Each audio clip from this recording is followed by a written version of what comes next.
Operator drone FPV dari kelompok pusat Rusia melakukan pemburuan pada sejumlah peralatan militer angkatan bersenjata Ukraina.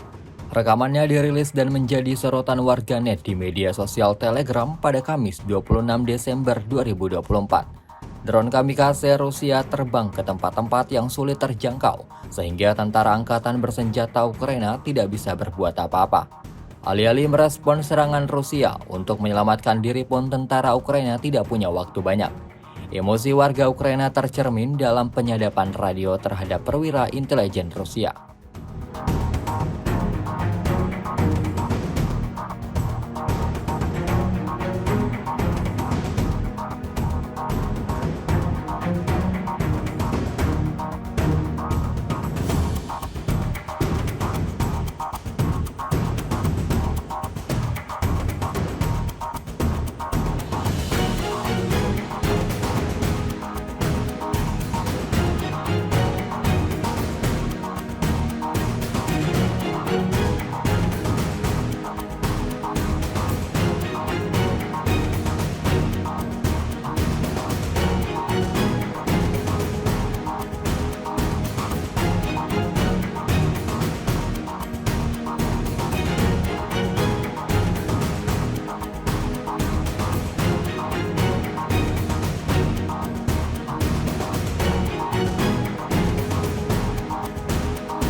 Download Tribun X sekarang, menghadirkan lokal menjadi Indonesia.